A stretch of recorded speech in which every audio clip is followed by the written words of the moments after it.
Welcome to Defy These Times, a podcast dedicated to the easy task of tackling the 21st century.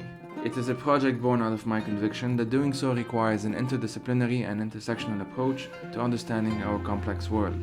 I'm your host, Jaway Ayub, and in these episodes I bring you conversations at the intersection of politics, history, philosophy, culture, science, and all the fun stuff in between.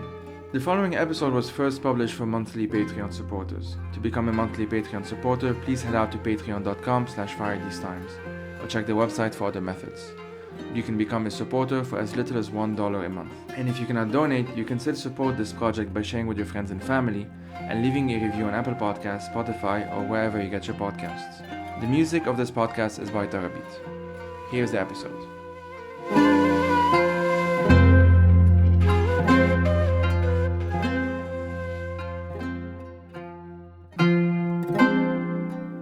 So this is a conversation with Tareq Baconi. He's the author of the book Hamas Contained, The Rise and Pacification of Palestinian Resistance, which was published in 2018. I wanted to have this conversation with him because Hamas as a movement and as a political party, its reputation often precedes any kind of rational, sober discussion about its role, its politics, its impact on Palestinian life and on Israeli life, for that matter, in Israel-Palestine. So we discussed that. We discussed how Hamas is often talked about. He contextualized Hamas and the recent and ongoing uprisings, Hamas's role towards an attitude towards popular protests, and a number of other things, including Western hypocrisy when it comes to Palestinian democracy, the relations between Hamas and Fatah, the respective authoritarianism of both parties, the horrific costs of the Israeli blockade of Gaza, how the Israeli state views Hamas, how Hamas views the Israeli state, and so on and so forth. The goal really is to have, as I said, a rational and sober analysis of Hamas, and the intention of this episode is really just that. We're both anti-authoritarian thinkers, and we obviously approached this party and movement from that angle. But I hope that you'll find this informative and that it would help you answer certain questions that you may have had on the party and its role in Israel-Palestine. So thank you for listening, folks, and take care. My name is Tareq Baconi. I'm a Palestinian currently living in Ramallah, between Ramallah and London. And my book, Hamas Contained, The Rise and Pacification of Palestinian Resistance, came out in 2018. It was published by Stanford University Press. I've spent a few years thinking and writing on Gaza, on Hamas, and more broadly on the Palestinian struggle for liberation. Yeah, thanks a lot for having this conversation with me. Throughout this episode, I'll be referring to a really good interview that you had with 972 Mag's Amjad Iraqi, which was done last month, or at least released last month. And I will obviously link everything we're talking about in the description and on the blog post.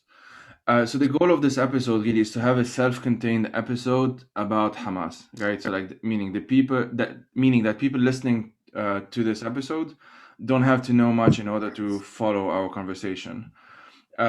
Usually I don't really like doing episodes on specific political parties, but Hamas is just part of the Palestinian story, regardless of people's personal wishes here. It's just a reality. But at the same time, it's often talked about without much nuance or understanding, especially in the West, but not just in the West. Personally, I've been interviewed on Palestine a number of times, and whenever I'm asked about Hamas, there's always a sense that the representation of Hamas or the image of Hamas precedes the question, right? So the question isn't really about the question, if you see what I mean. It's more about what they think about Hamas, if that makes sense. So just before we get in, I would just briefly say that I've had a couple of episodes so far. Episode 52 with Francesco Saverio Leopardi, entitled The Palestinian Left and Its Decline, focusing on the 80s up until roughly the early 2000s. Focused on the PFLP, the Palestinian Front for the Liberation of Palestine, and more recently another episode, which is 66, with Daniel Kurd, entitled Legacies of Authoritarianism in Palestine, which de facto focus on the Palestinian Authority. I just wanted to say that kind of this upfront, to emphasize that future episodes will be about exploring ways forward for Palestinian activism.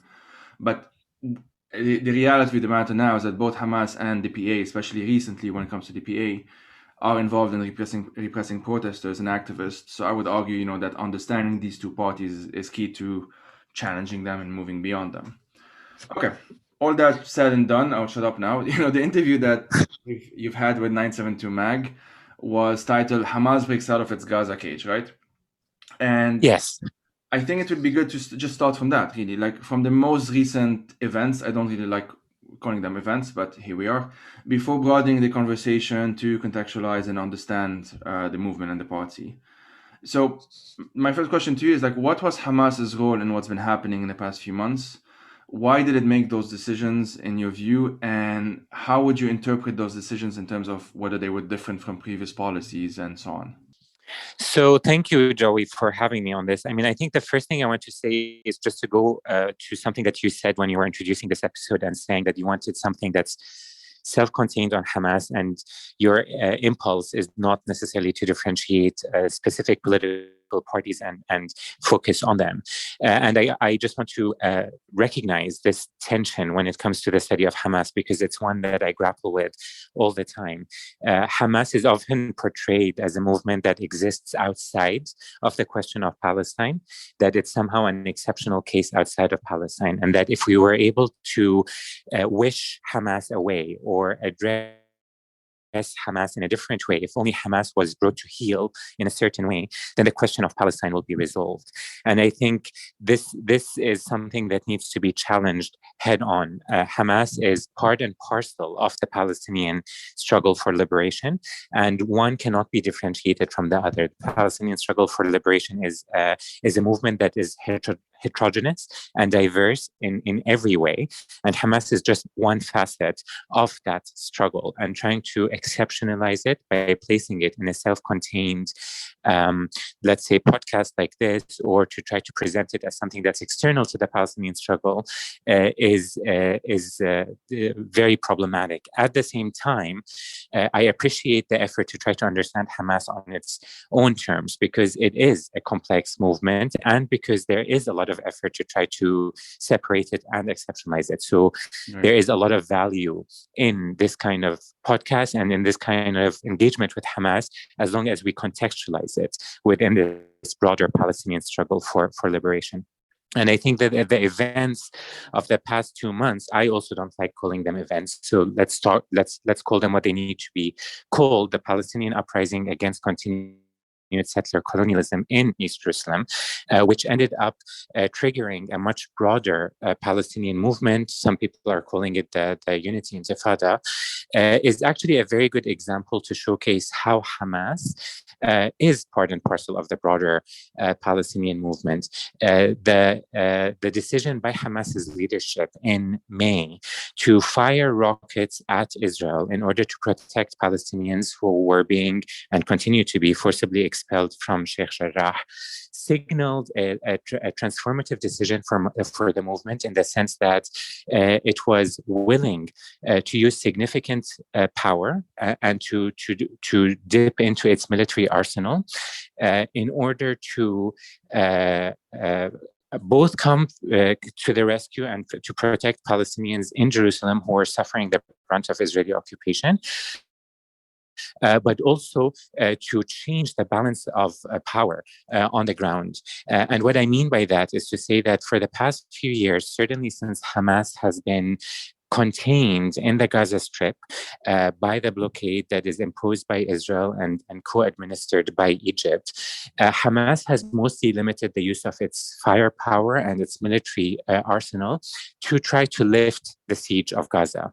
So to try to lift the blockade, to try to force Israeli authorities to ease access, to allow for more entry of goods into and out of the Gaza Strip, and to generally lift what is a stifling blockade that enforces a form of collective punishment on 2 million Palestinians.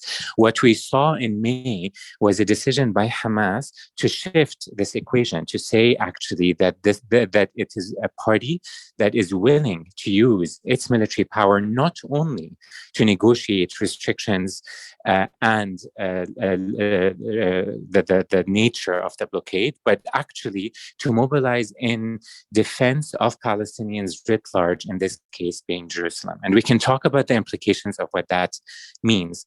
Now, often it's been said that this was the first time that Hamas had fired rockets into Jerusalem. That's not the case. There were rockets in the past, including in 2012, that fell from Hamas towards Jerusalem, and not necessarily of the scale of these rockets that we saw in May.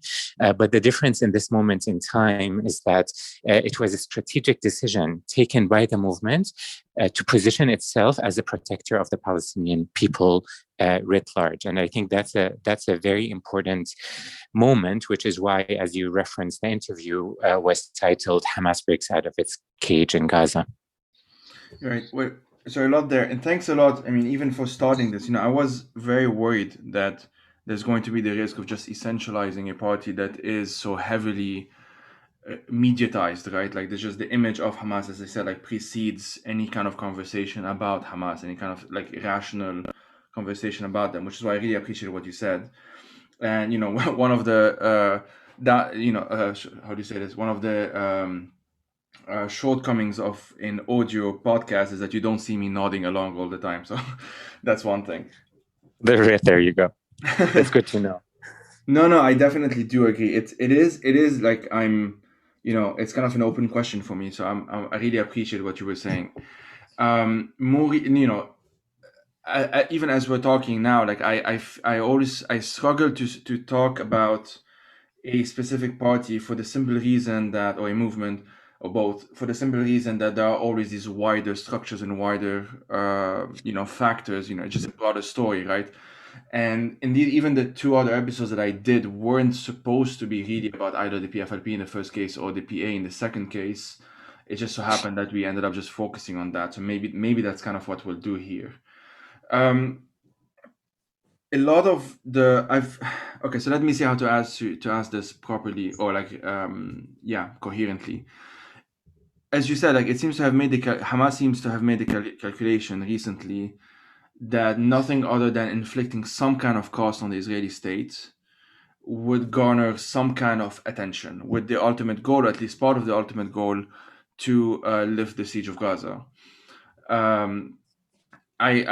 me, from my standpoint, this seems objectively true as well, as nothing else seems to have worked. I mean, I remember very well the March of Return, as it was called some years ago, where like the Israeli soldiers were just sniping off Palestinian civilians, and that definitely did not lead to any kind of emergency sessions, right, at the UN or whatever. And so I guess if it's okay with you, and this might also be problematic, I don't know, feel free to kind of answer back as well, or challenge, sorry.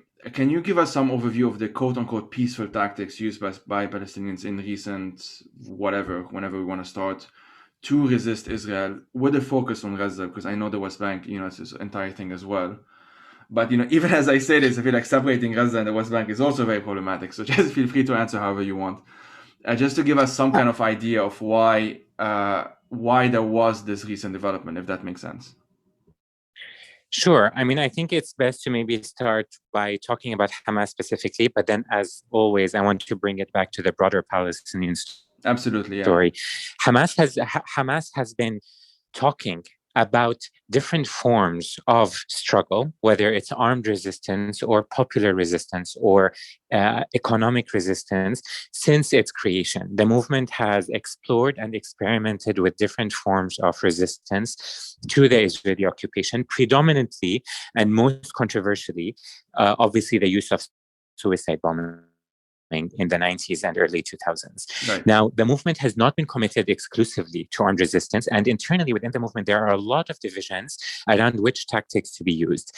Khalid Mish'al, before he departed from his position as the head of the movement, very openly and on an international platform talked about the movement's willingness to engage in popular resistance. So that is to engage in forms of resistance that are not committed to the use of military force, specifically in this case, after Hamas's blockade in the Gaza Strip, the use of rocket fire.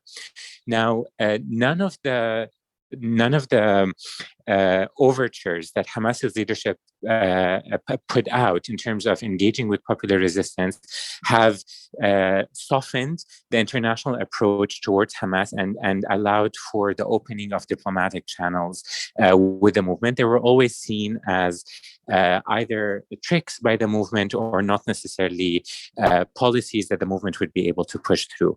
The Great March of Return, which you referenced, was the first real concerted effort by Hamas's leadership to support a peaceful, politically plural, largely popular, so grassroots-led movement to emerge in the Gaza Strip. Often, before the first protesters had even reached the fence that separates the Gaza Strip from Israel, Israeli media was already calling this a Hamas protest and already calling it a sort of a protest of terror, right. Because Hamas had to give the permission and the okay for this protest to happen. Now, there's no denying the fact that as the governing authority in Gaza, Hamas did indeed have to support this protest, and it provided much of the infrastructure for the protests, including the transfer of protesters by buses to the fenced area. But that does not deny the fact that the protest was by and large a popular-led protest in every way, in terms of the congregation, in terms of the forms of mobilization, in terms of the ambience of the protest itself, which included dancing and songs and nationalistic mobilization.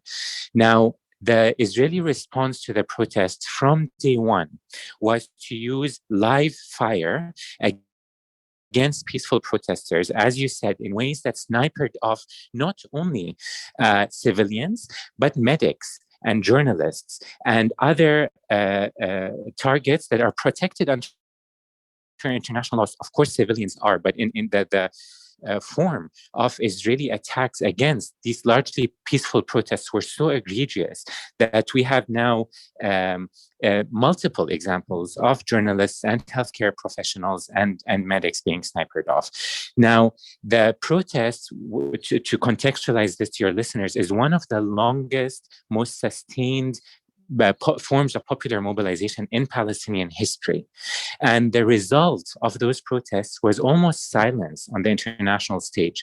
The International Criminal Court put forward an investigation in order to try to see and understand whether these protests were violent or not, and whether Israeli claims of self-defense were valid or not. And the investigation, which is public, which can be viewed, says that Israeli responses to the protests may have amounted to war crimes, and that there was no proportionate reason that would allow Israel to use the force that it used.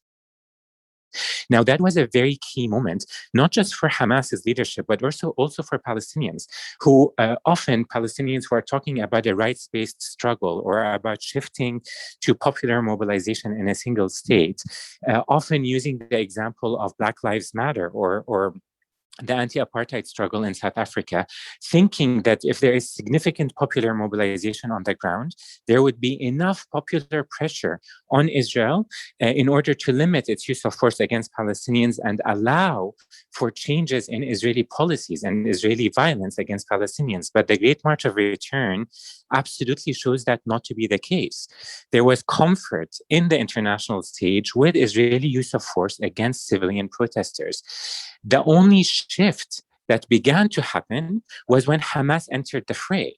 And here, Hamas entered the fray not in the form of rocket fire and missiles. It did eventually, but at the beginning, it entered the fray through tactics that disturb Israel, even if they do not cause civilian deaths or actual violence in Israel. So things like the incendiary balloons and the flammable kites and what they call the nightly disturbances, which is the use of very loud speakers or the use of very loud noises through loudspeakers close to the fence area to keep residential areas on the other side of the fence awake at night. That's when the negotiations started happening. And the lesson out of this is clear. Unless the average Israeli citizen begins to feel disturbed by Palestinian resistance, nothing will change, either in terms of Israeli readiness to engage to end this resistance, or in terms of the international community's response to the reality and the violence on the ground. So I just wanted to take this moment, this snapshot that I just drew from Gaza to Jerusalem in May. We had iftar sit-ins, we had prayer sit-ins, we had popular mobilization of Palestinians in Jerusalem against Sheikh Jarrah. By the time the first rockets from the Gaza Strip fell on Jerusalem, more than 500 Palestinians had been injured by Israeli forces. But the first time the international community talks about self-defense is when that rocket fell on Israel. So the lesson is that not only that Palestinians do not have the right to self-defense, or that the international community is okay with Israeli violence against Palestinians, but that it's only when there is violence against Israel that channels for negotiations and mobilization on the international community for change commence. Now, the lessons here are clear. And Hamas, since then, has consistently spoken about the need, or the readiness, I should say, for popular mobilization. But that's not just a Hamas conversation. That's also a Palestinian conversation about what tactics can be used to end the Israeli occupation. What is the use of armed struggle, if any? And I should note here that the international law allows for the use of armed struggle in accordance with international law by anti-colonial movements. Hamas's use of armed struggle through indiscriminate violence is not in accordance with international law because it's indiscriminate and it targets civilians. But the use of armed struggle as a tactic is one that Palestinians think about. And the other, of course, is popular mobilization, which so far has not been as effective as armed struggle in terms of increasing pressure on Israel. And the third form of mobilization, of course, maybe the most well-known is BDS, the Boycott, Divestment and Sanctions Movement, which is also met by repression, both by Israel and by members of the international community that are increasingly positioning this as a form of anti-Semitism. The lesson being that there can be no struggle that is sufficiently disruptive of the Israeli occupation that is not seen as problematic by an international community that's focused on managing the status quo, not providing Palestinian rights. Okay, thanks for that. And you anticipated sort of like the next two questions. I'll start with the first one. The matter of, elections, right? Like whenever I've spoken to especially non-Palestinians when it comes to like the relationship between Hamas and Fatah, I've noticed that the topic of elections often comes up, ask a very simple question, like why don't they just hold the elections? But as you mentioned now, as many people have also mentioned, Hamas actually won the last election in 2006, and the Palestinian government was sanctioned as a result by the, again, same so-called international community. Fatah was backed in an effort to isolate Hamas, and when that didn't really work, as far as I can understand it, the resulting status quo was basically extended indefinitely. And now we're sort of seeing a different phase in recent weeks, if not months. Now, like even as of now, and please correct me if I'm wrong, the EU still officially calls for just elections to happen, even though they themselves, and I'm just focusing on the EU because I know it most, but focus on other actors as well if you want, even though they have no intentions of dealing with Hamas if Hamas wins again. So what is exactly the point of such elections? This is a very good question. The first thing I would say is that there's an untenable hypocrisy in the European and even the American position on Palestinian elections, which is to say that they support elections and they want Palestinians to have representative leadership. At the same time, they say that there is no willingness to engage with Hamas if Hamas enters power, which basically means that there can only be respect for elections if they produce the political choice that is seen to be favored by the European Union, European member states, and by the US. Other than that, forms of marginalization of boycott, so a repeat of the 2006 experience, is likely to happen. Now, this hypocrisy rests in the so-called or the what are called the quartet conditions. There are three conditions that the international community has put forward for engagement with Hamas. The first is to recognize Israel. The second is to recognize past agreements that are signed between the PLO and Israel. And the third is to renounce violence. Now, none of these conditions are equally applied to the state of Israel, which has not recognized the state of Palestine, does not renounce violence, and as we talked about, uses disproportionate violence against Palestinians, and does not respect past agreements signed with the PLO. But nonetheless, these three conditions are placed specifically for engagement with Hamas. When Hamas won the last elections in 2006, not only was there a refusal to recognize Hamas's election victory, there was a concerted diplomatic, political, and military push by the administration of George W. Bush to strengthen Fatah internally and politically, enable Fatah to marginalize Hamas and precipitate a coup in which Hamas would be kicked out of government and Fatah would take over. That's the backdrop, that's the context that ultimately resulted in Hamas's takeover of the Gaza Strip in 2007. So the civil war that we saw between Hamas and Fatah, it's more accurate to call it a factional war between these two factions in 2007, was precipitated by a West that is refusing to deal with democratic elections as Palestinians had participated in. Now, we are still stuck in a moment where there is now a repeat of a call to to elections without that inability to engage with or willingness to engage with Hamas having been resolved. Now, that's sort of the surface explanation of all of this. But I want to dig in one step deeper, which is to say, I don't necessarily condone the idea of elections as it's currently being understood. When you're referring to people telling you, Hamas and Fatah need to engage in elections in order to have a more representative leadership, what those policymakers are telling you is that there needs to be an end to the institutional division between Hamas and Fatah and the resumption of the PA so that the PA can come back into the Gaza Strip and take over control of the Gaza Strip. Now, that's all well and good. I think the end of the division is something that most Palestinians would aspire to. But there are two problems that come out of that formulation. The first is that those elections are not Palestinian elections. Those elections are Oslo elections. They are elections for the Palestinians in the occupied territories, so the Gaza Strip, the West Bank, including East Jerusalem, to elect a legitimate leadership within the governing authority. So we're not talking about the leadership that is representing Palestinians in negotiations or that is shaping the future of the Palestinian liberation struggle. We're talking about the leadership that is managing Palestinian affairs under occupation. That is not the kind of leadership or the kind of elections that we need to be thinking about or engaged in when we're talking about the Palestinian struggle for liberation.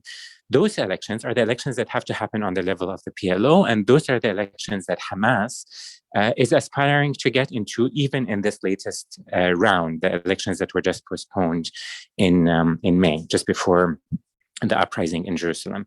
So just to bear in mind that when the international community is talking about elections, it's actually talking about ending an institutional division and allowing a governing authority that's functioning under occupation to become a more effective and a more legitimate government. It's not necessarily reflecting on elections that could allow for a more representative Palestinian leadership to emerge.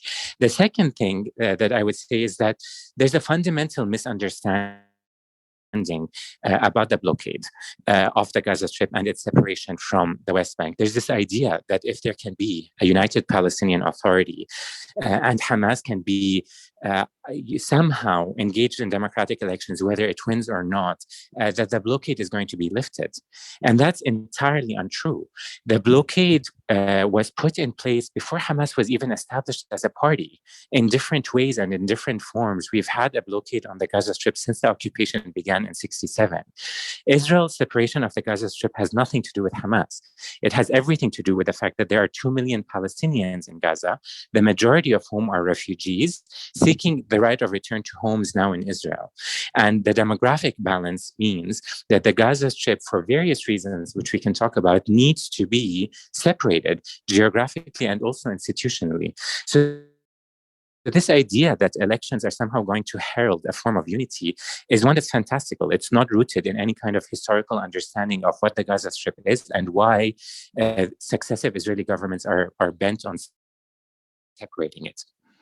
No, thanks a lot for that. And actually, like the next question is basically an extension of your own thoughts. If you want to just continue in expanding, like from how Israel is actually dealing with Hamas. I mean, I can just say divide and conquer as one easy go-to term. But how would you explain it to people who may not understand how old the blockade is, right? How old this obsession or this policy with separating Gaza from the West Bank has been? Hamas is a fundamental part of the Israeli effort to maintain the Gaza Strip as an entity, as a piece of land that is separate from the rest of the Palestinians, but that is not necessarily entirely unmanageable, that it becomes a catastrophic strip of land. So just to elaborate on what that means. Hamas is currently a government in the Gaza Strip, and its management of the affairs of 2 million Palestinians in Gaza is one that successive Israeli governments, certainly the governments under Netanyahu in his long tenure in Israel, have been very, very actively supporting.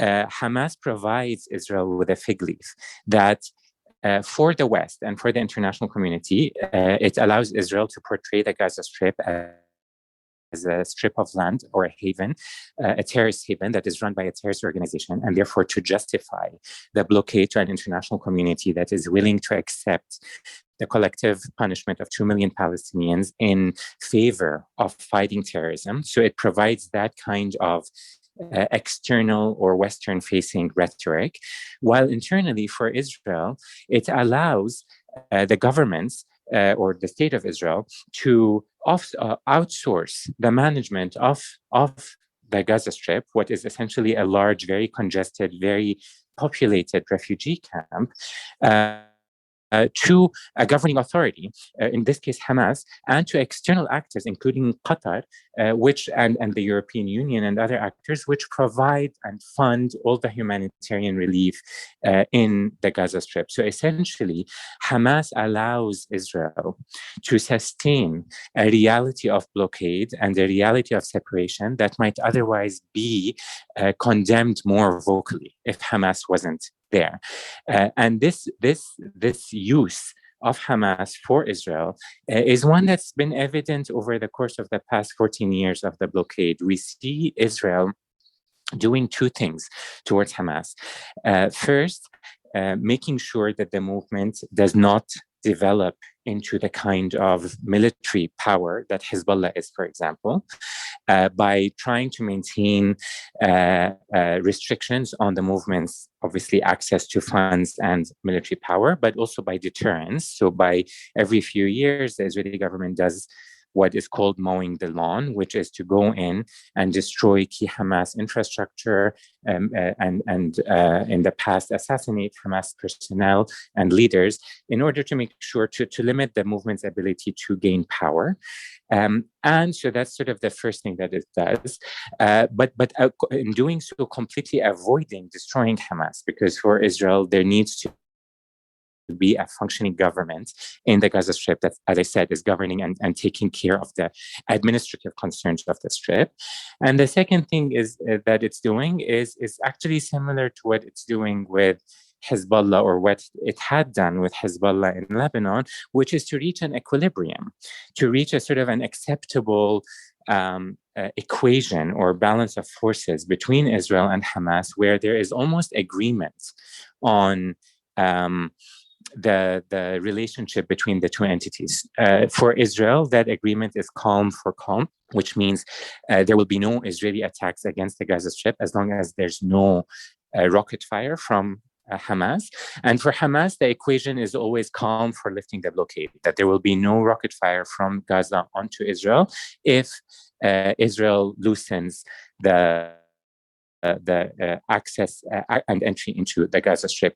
Those equations, those two different starting points between Hamas and Israel, have been the function of the various wars and escalations between the two parties over the course of the past 14 years. Both parties are negotiating around calm and access, and around calm and restrictions on the blockade. That has been the equilibrium that has taken form and taken root in the Gaza Strip over the past 14 years. In that equilibrium, Hamas has to be sustained as a functioning, very effective governing authority in the Gaza Strip, which for Israel justifies the blockade to an international community that might otherwise be skeptical.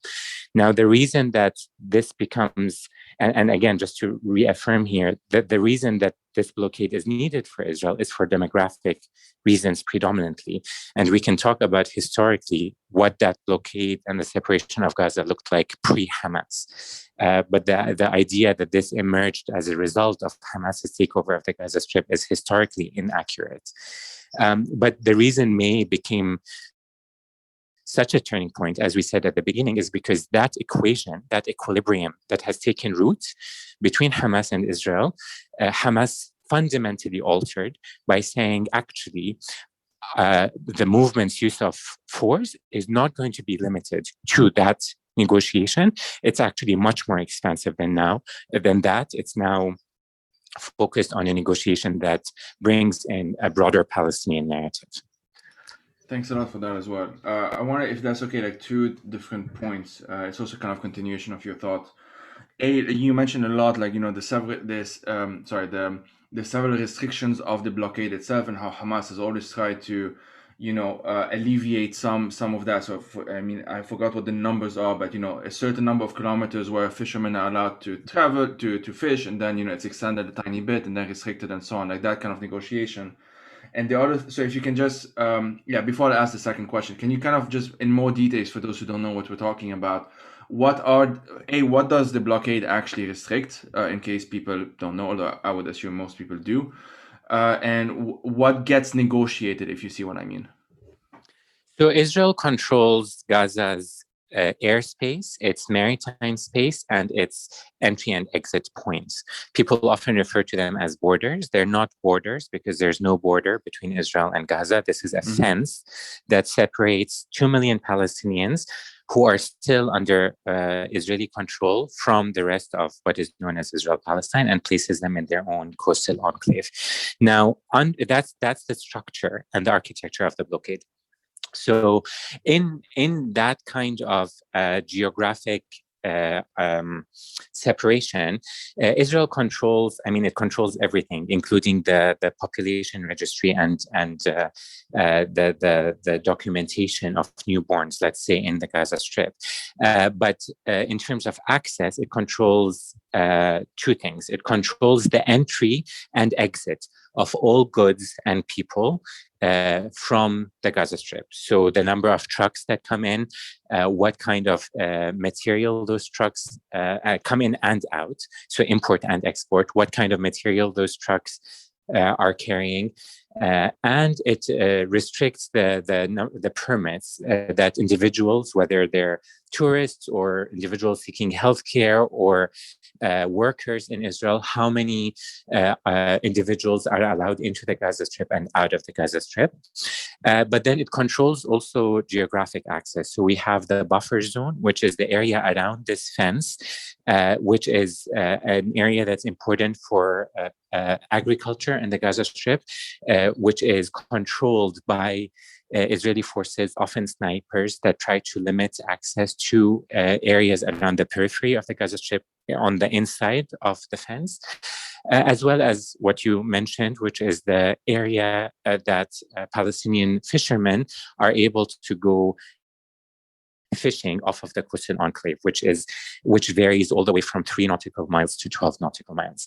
So for the past 14 years, the fire, the escalations, the fire exchanges between Israel and Hamas have, for the most part, ended in ceasefire negotiations that would entail a list of demands that include things like expanding the access of fishermen around the coastal area up to 12, increasing the number of permits of Palestinian workers working in Israel to exit the Gaza Strip, increasing and allowing for Palestinians seeking medical treatment either in the West Bank or in Israel to leave the Gaza Strip, and calling for the entry of more goods, whether for reconstruction or other goods. I mean, obviously, there's the other entry point into the Gaza Strip, which is the Rafah border with Egypt, and this is an actual border.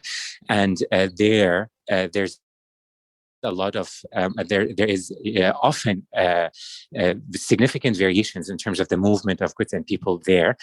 Often that becomes a pressure point because the Egyptian authorities work with the Israeli authorities to try to limit the entry of goods and people and to try to increase pressure on Hamas, depending on the state of negotiations or the state of the local politics or whatever the case might be. But that's sort of the other pressure hold on the Gaza Strip. But it's always been a negotiation by Hamas to try to alleviate the economic and humanitarian suffering in the Gaza Strip. So often when just before periods of escalation, there would be significant shortages of goods in Gaza, or the economy in Gaza would have taken a significant hit, and the effort by Hamas to try to alleviate that sometimes takes the form of the use of rocket fire to initiate negotiations. Thanks a lot for that, Zarta. It's really expansive explanations. The second part of that same question, you mentioned how the title of your book, right, is Hamas contained, and so a lot of my question rather is this in your view like a end in itself, like the Israeli policy of quote unquote containing Hamas is an end in itself, or as you say, like basically I'm asking you to expand on that, this separation between that the Israelis have been trying to do between especially Gaza and the West Bank, including East Jerusalem. Can you sort of just explain that a bit more, if that's okay for those who may have not caught your initial explanation? Absolutely. So in terms of the containment, the policy is very much one of containment, that Hamas as a political party, an Islamist party, a nationalist party committed to Palestinian liberation through armed struggle. The policy is to contain that within the Gaza Strip, which means to try to limit the movement's capacity to maneuver and to function to a very small strip of land. And institutionally, where the movement was present in the West Bank, through security coordination with the PA, that infrastructure has been dismantled. So Hamas has effectively been contained. At the same time, and as I said a couple of questions ago, there is an effort by Israel to maintain Hamas as a governing authority and an effective governing authority in the Gaza Strip that is able to administer the needs of 2 million Palestinians in Gaza. That reality of having both a government that is seen by Israel and by the West as a terrorist organization that might justify the placement of the blockade, while at the same time allowing Israel to not worry about the humanitarian collapse in the Gaza Strip, because there is an administrative authority taking care of these needs of the Palestinians in Gaza, allows the blockade to appear sustainable. And in many ways it is. We're in the 14th year of the blockade, and there's no sign at all that either Israel or the international community are considering ways in which the blockade can be removed. And rather than considering those, the removal of the blockade has now become tethered to the idea of Hamas disarming. Which, as I said, misunderstands the blockade by placing it as something that is a reaction to Hamas rather than the demographic reality in Palestine. So that's the sort of the overall structure. It's both a policy of containment and a policy of managing Hamas as a governing authority in the Gaza Strip, obviously outsourcing much of the cost to international payers, including the EU and Qatar. Now, when we stop thinking of Hamas as an exceptional movement and we start looking, sort of zoom out of Israel-Palestine and look at it as a single state, which it is because there's a single sovereign between the river and the sea, Hamas and the Gaza Strip stop being an exception. They actually become a representative of how Israel deals with Palestinians throughout the territory. So if we look at areas A throughout the occupied West Bank, we have also instances of Palestinian population centers that are entirely surrounded by Israel and Israeli-controlled territory that are governed by Palestinian governing institutions, whether they're the PA or otherwise. And even within Israel itself, we see the containment of Palestinians in heavily populated, very dense Palestinian urban centers surrounded by communities and cities that Palestinians might not be able or have as much freedom living in. So the Gaza Strip is just an extreme of a policy by Israel, which is a policy that began before 1948, which is to consolidate territory and dispossess Palestinians, to consolidate territory for Jewish settlements and to dispossess Palestinians. The outcome is the enclosure of Palestinians in smaller and smaller urban enclaves, and the management of these urban enclaves by Palestinian governing authorities, while the overarching control obviously rests in the hands of the Israeli state. So Hamas just takes on the veneer of something that's exceptional because of its Islamism and because of its commitment to armed struggle. But in terms of the overall structure of what we're dealing with, the Gaza Strip, in my mind, is just the natural endpoint of Israeli settler colonialism in Palestine. It makes a lot of sense. Thanks a lot as well for reframing it in that way. And given this policy of containing, isolating Hamas in Gaza, and also given that Hamas quote unquote broke out of its cage, to kind of borrow from that title of the interview on 972 Mag, how did the recent protests throughout historic Palestine, so between the river and the sea, modern Israel, and the occupied Palestinian territories, for those confused about the vocab, how might have that changed the dynamic, or did it change kind of that dynamic in your view? It changed the dynamic, not necessarily just in the sense that Hamas was able to break out of its containment in Gaza. It changed the dynamic in ways that are more fundamental than that. So Hamas breaking out of its cage in the Gaza Strip, it changed a dynamic that is specific to Hamas, which is the one that I just articulated in terms of this relationship that had taken root between Hamas and Israel, this equilibrium of violence, I call it. That broke with the recent turn in May. And Hamas was able to position itself, despite the absence of elections, as actually the movement that is most popular on the Palestinian street, as an armed movement that is willing to protect Palestinians who are facing the brunt of a very violent occupation committed to their dispossession. So Hamas broke out of its containment in the figurative sense, in the symbolic sense, and was able to, and in the military sense very clearly, and was able to position itself as this movement speaking and reacting on behalf of Palestinians. But I think that the reason I say that the shift was more fundamental than that is because I think that what we saw was a breaking down of a psychological barrier that Palestinians have long suffered from for decades, that we often talk about when we say their fragmentation, that Palestinian citizens of Israel are a separate constituents than Palestinians in Jerusalem or the West Bank or Gaza. And the uprising and the mobilization, the unity, Intifada, was one that, it's still unclear where it will go. It is still unclear if it will change fundamentally the equations on the ground.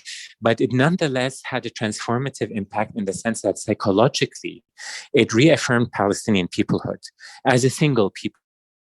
So it reaffirmed this sense that they are, no matter where they are, even in the diaspora, even as refugees, even if they have not faced the brunt of the Israeli occupation forces on their day-to-day, that they are a single people fighting a single regime. Now, that transformation is immense, especially because it comes at the heel of years of thinking. So the transformation was significant in that sense, that it affirmed Palestinian peoplehood, but also affirmed the notion that Palestinians, no matter where they are fighting the same regime. And in that transformation, Hamas is only one element. It is the Islamist element, or the element, and the element that is committed to armed struggle.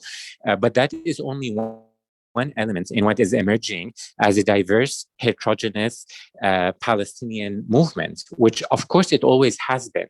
And now we're seeing it in a manifest on the ground, so that, Palestinians protesting against PA repression and against Sheikh Jarrah dispossession in the West Bank, for example, coexist alongside rocket fire from Gaza, alongside Palestinians protesting in 48.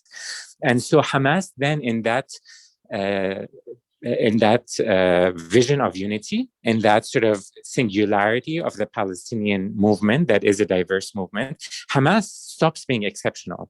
And we then begin to understand Hamas as part and parcel, as only one thread of a much more complex tapestry of Palestinian mobilization. So I think in that, so to all this to say that there is a transformation that's fundamental specifically for Hamas in terms of breaking out of its cage, but the transformation on the level of Palestinians is actually much broader than that. And it's one that's inclusive in the sense that it brings Hamas in, despite what many people might disagree with its ideology or its tactics, into the Palestinian fold. And is there any possibility at all of these recent developments or changes also affecting the politics of the occupiers? I mean, at the electoral level, it hasn't. I mean, I guess it's too recent. I don't know, but can it? And even if it can, is that something worth looking at in your view? The politics of the occupier, you mean domestic Israeli politics? Exactly, yeah. Well, I think domestic Israeli politics, I mean, there will always be variations in terms of the makeup of the government, how right wing versus left wing it is.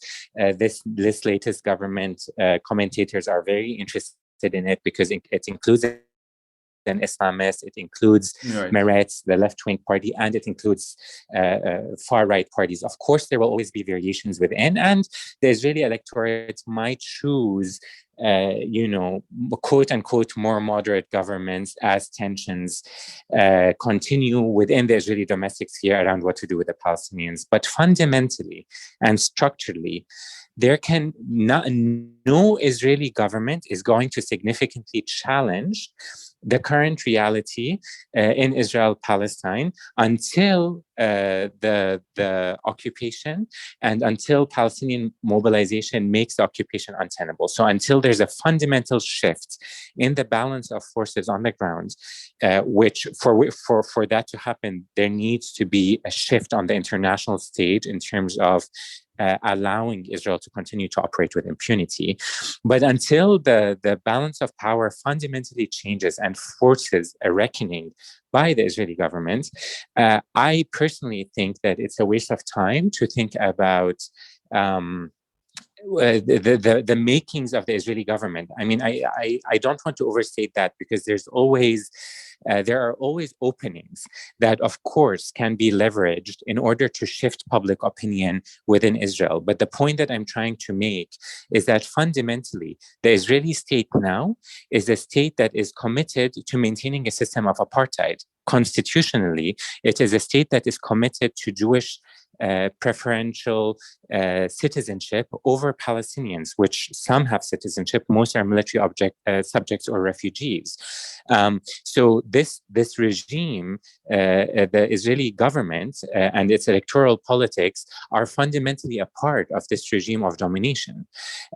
So regardless of whether there are changes in the internal makings of it, it will be tinkering around this sort of monolithic structure in some ways, until that structure begins to shift because of external and internal pressure by Palestinians and by members of the international community. It's very hard to see electoral politics changing fundamentally. No, yeah, that's fair enough. I mean, the occupation is never actually part of any kind of debates, between Israeli politicians, at least not at the national stage. Um, so my next question is, I mean, I just can't not ask it. Just a few days ago, Nizar Banat was murdered, and the ongoing repression by a number of journalists and activists and others in the West Bank by the PA. It's just something like I don't even know what the question is because I didn't formulate it before I sent you the initial questions. But given that there is this more of a grassroots reception of Hamas, right? Like on the streets, and given in this sharp contrast with how the PA is acting towards Palestinian and being seen by many as collaborators or essentially the enforcers of the Israeli occupation of the West Bank, and how like can that sorry, let me think that coherently. Given this ongoing, like at the time of recording, this is still happening as well. Repression happened like yesterday or 2 days ago as well. um, how is this likely to develop, if at all, in terms of how people view the PA? And yeah, let's just ask it that way, and maybe I'll think about the question more coherently while you answer. The PA has lost legitimacy among the Palestinian public, has been losing legitimacy consistently for years. And I think the current moment in time, which has shown a significant mobilization by Palestinians in the West Bank against the PA security coordination and its repressive use of force against Palestinians,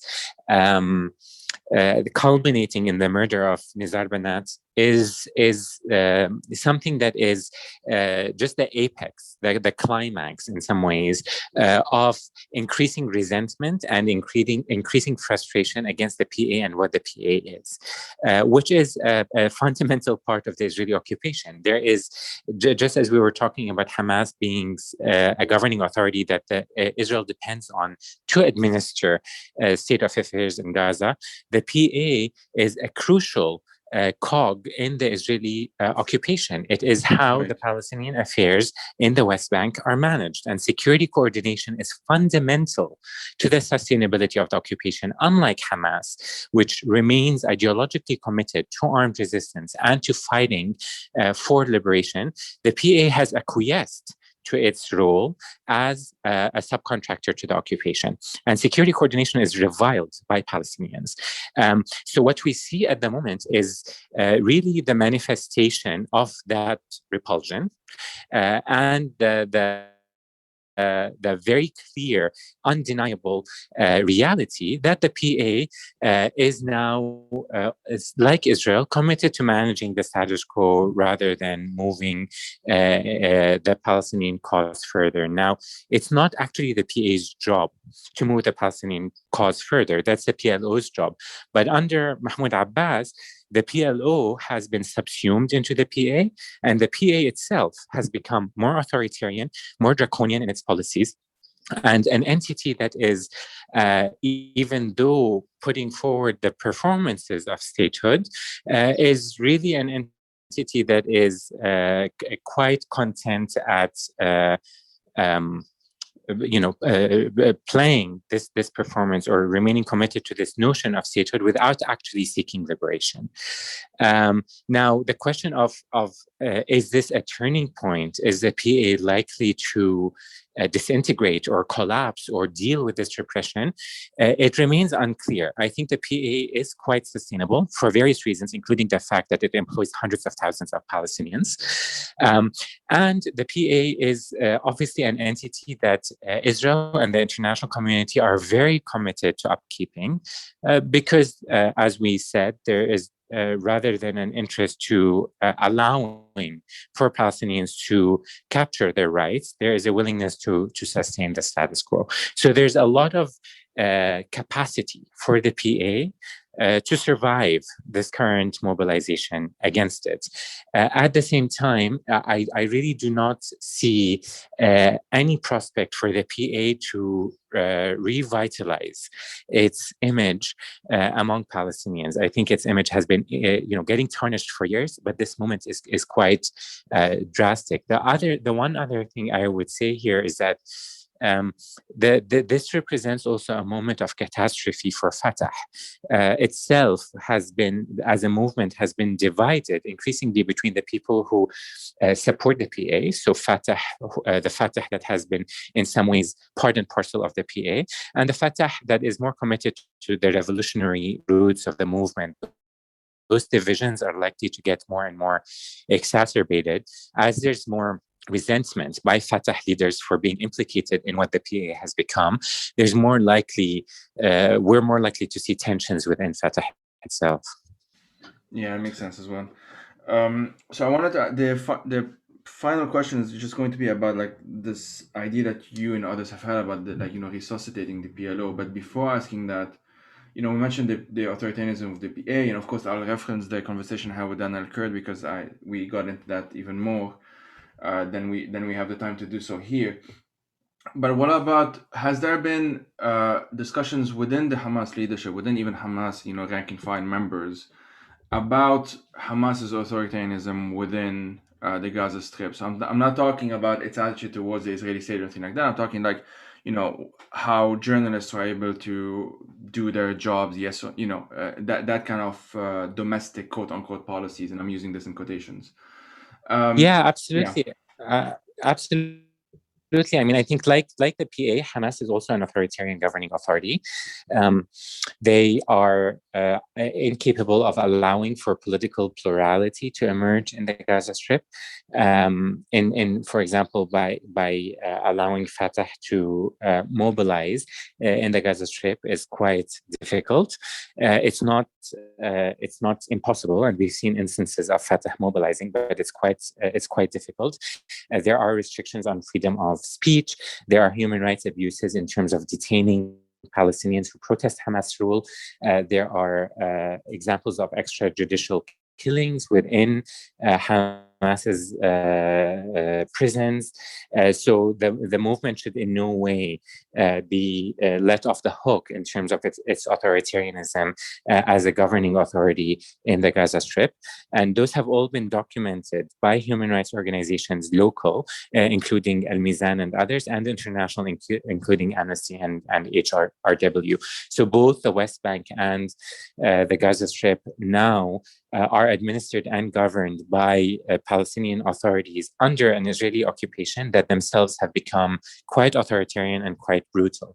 The way that Hamas leaders talk about this is often to say two things. The first is that they are an Islamist movement, so they are a movement that is committed to socializing Islamic values in society, and that often comes with some degree of policing around social behavior and around norms.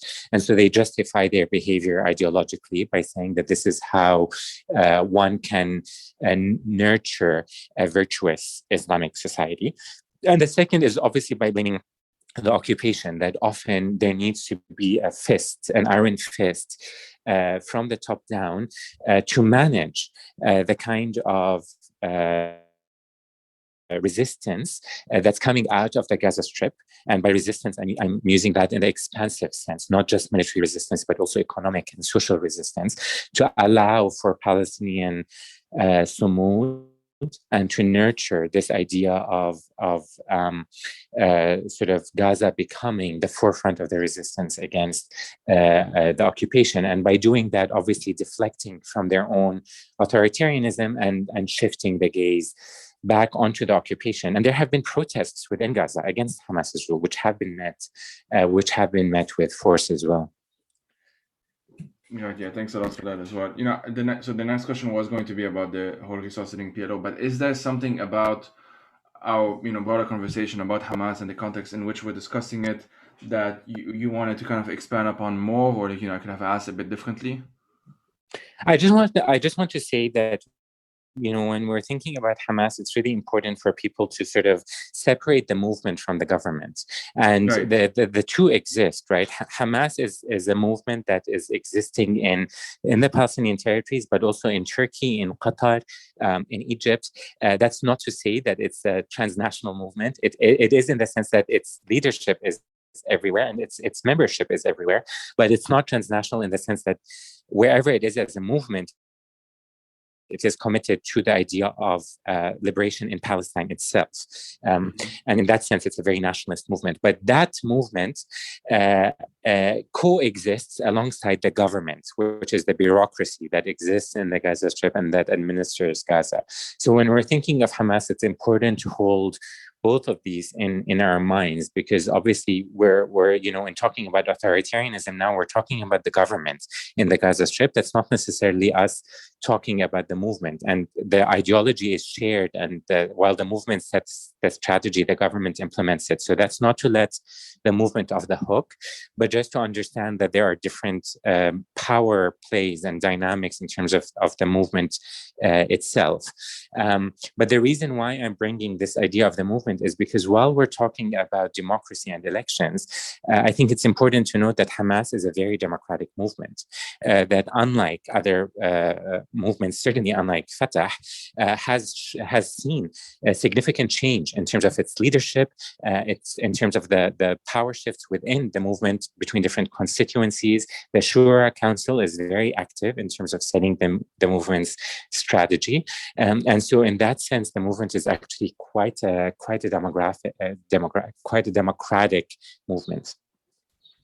Thanks a lot for that, Tareq, as well. So kind of to end on a different note in some ways before going to the book section of our episode, I know you've been involved in a number of initiatives, and it's a project on, I believe, Wan al-Shabaka, among others, but feel free to correct me, on this idea of resuscitating the PLO. Daniel could also mention this in our conversation.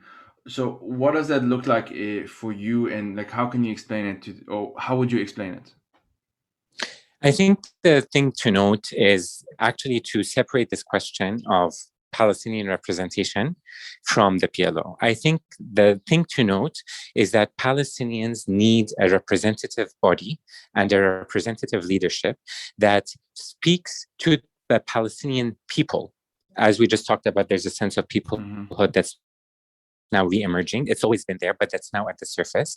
And there needs to be a Palestinian body that is able to speak to and on behalf of Palestinians, no matter where they are. Now, that body historically was the PLO, but at this moment in time, I think Palestinians have a strategic question that they need to answer, which is, should the PLO be reformed in order to take the current institutionally defunct, unrepresentative body that we are now left with after years of Oslo and Mahmoud Abbas's rule. Is that reformable, and should that be resuscitated? Or is it time to move into a post-PLO reality and think of other ways in which representation and legitimacy can be nurtured? That question is a strategic question, and it's one that is very difficult to answer because it's not just an institutional issue. The PLO holds the diplomatic and the legal character for Palestinians on the international stage, including at the UN. Letting go of the PLO lets go of a lot of the victories that Palestinians have accumulated over their past. Those victories might no longer be relevant in the sense that many of the UN resolutions talk about the two-state solution and partition, and we might have already moved into a reality where the notion of partition is no longer possible, and we need to think of other paradigms in which to understand Israel-Palestine. Most importantly, a framework of decolonization and the apartheid framework to understand Israel-Palestine. But all of those have implications in terms of the legal character of the whatever Palestinian representative there might be on the international stage. So the issue of the PLO for me is a secondary issue. The more important issue is to think about how best to create institutions that are able to speak to and in behalf of Palestinians globally, and from there to think about what kind of institution can achieve that goal. Right, yeah. Thanks a lot for that as well. My final question is one I ask for, all of my guests, which is like, do you have 3 books to recommend for our listeners? Absolutely. So I think that Sarah Roy's book, Hamas and Civil Society in Gaza, is fundamental for our understanding of Hamas, of the Gaza Strip, and of the complexities that we were talking about. So that's one. One of the key books on Hamas in terms of its ideology, certainly in its earlier years, is Khalid Haroub's book on Hamas. I believe it's called Hamas. And that was one of the first books that came out of Hamas, and it gives a lot of insight into the movement's founding. And a very interesting book that I'm just reading now, which is fundamental for our understanding of Hamas at this moment in time, as we're talking about apartheid and decolonization, is called Decolonizing Palestine by Somdeep Sen. And it's despite the title focused specifically on Hamas, and I think it's a very powerful portrayal of Hamas in a decolonization framework. Thanks a lot for that as well. So the book that you mentioned is called Hamas: A Beginner's Guide. I looked it up while you were talking. The second one. All right. Well, Tareq, thank you a lot for your time. This has really been like expansive and everything, and I'm sure listeners would agree. And yeah, thanks a lot for chatting with me. Pleasure. Thank you for having me and for reaching out.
Fire These Times is made possible by supporters on Patreon. If you'd like to support through a monthly donation, you can head out to patreon.com/firethesetimes. And if you want to explore other options, you can do so by checking out the website.